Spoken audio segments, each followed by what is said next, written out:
اب ہم بات کرتے ہیں دوآبا کی۔ دوآبا وہ خطہ ہے جس نے ستیندر سرتاج جیسے فنکار کو پروان چڑھایا۔ دوآبا پنجاب کی جغرافیائی تقسیم میں 3 ضلع ایسے ہیں جنہیں ہم دوآبا کہتے ہیں۔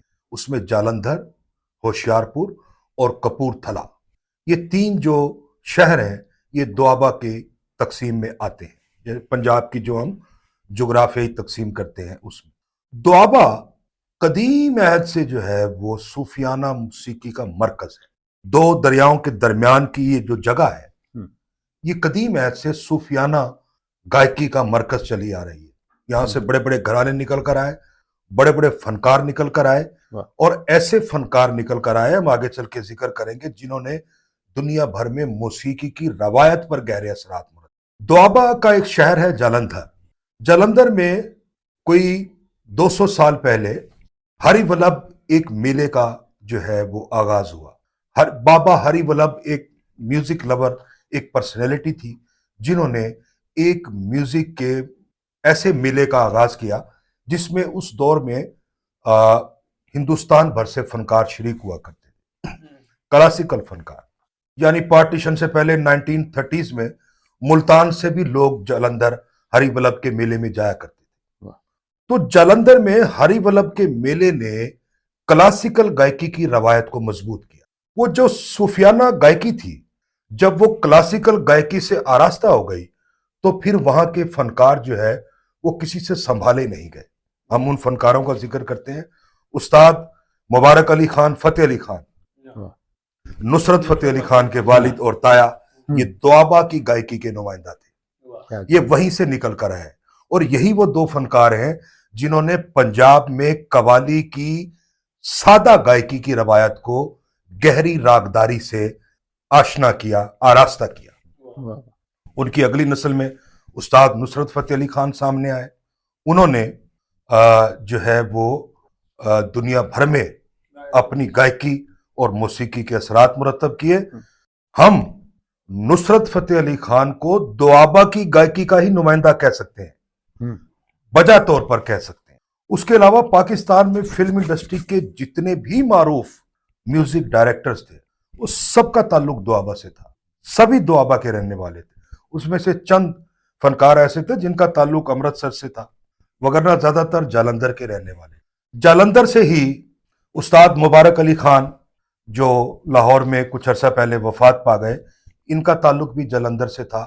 جالندھر کا ایک گاؤں ہے نالاں، استاد مبارک علی خان وہاں کے رہنے والے تھے۔ اب ان کی اگلی نسل میں جاوید بشیر ہیں اور اکبر علی، یہ دونوں جو ہے وہ ایک طرح سے دوآبا کی گائکی کے ہی نمائندے چلے آ رہے ہیں۔ تو صوفیانہ گائکی جو تھی وہ دوآبا میں اسی طرح جو ہے وہ صدیوں تک مروج رہی۔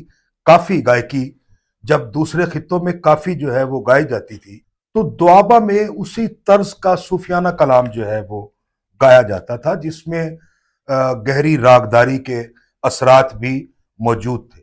اب ہوشیارپور جو ان کا ڈسٹرکٹ ہے ستیندر سرتاج کا، وہاں سے استاد سلامت علی خان کا گھرانہ ہجرت کر کے ملتان میں آیا۔ اب 20ویں صدی کا ان کو تانسین کہا گیا استاد سلامت علی خان کو۔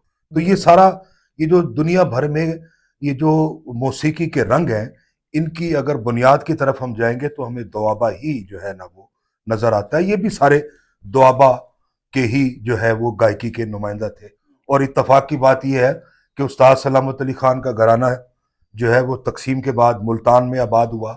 60s تک 70s تک یہ گھرانہ ملتان میں ہی آباد رہا، اور یہاں آ کر جو ہے وہ استاد سلامت علی خان جو ہے وہ شہرت اور مقبولیت کے ایک نئے جو ہے وہ فیز میں داخل ہوئے۔ دوآبا کا ایک اور شہر جس کو ہم کپور تھلا کہتے ہیں، اس کا بھی سرائکی خطے اور ملتان سے بڑا گہرا تعلق ہے۔ خواجہ غلام فرید کوٹ مٹھن میں جن کا مزار ہے، دنیا ان کو ایک جو ہے وہ صوفی کے طور پر جانتی ہے، ان کی کافیوں کی بھی دیوانی ہے۔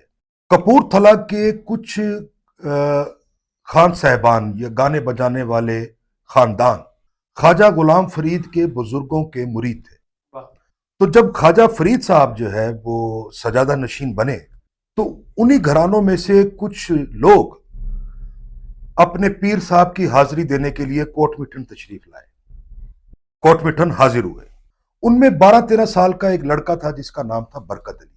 خواجہ غلام فرید نے اس لڑکے کے ہاں موسیقی کا شعور دیکھ کر اسے اپنے پاس رکھ لیا۔ انہیں ایک سید زادہ جن کا نام تھا سید ناصر حسین شاہ سے موسیقی اور ستار کی تعلیم دلوائی۔ وہ لڑکا آگے چل کر بنا میاں برکت علی۔ میاں برکت علی وہ آدمی تھے جو خواجہ غلام فرید کے پسندیدہ قوال تھے۔ خواجہ غلام فرید کی کافیوں کو وہی راگوں میں ڈھالتے تھے۔ خواجہ صاحب کے جو ہے وہ خانقاہ سے ہی ان کا تعلق رہا۔ ان کا گھرانہ آج بھی کوٹ مٹھن میں جو ہے وہ موجود ہے۔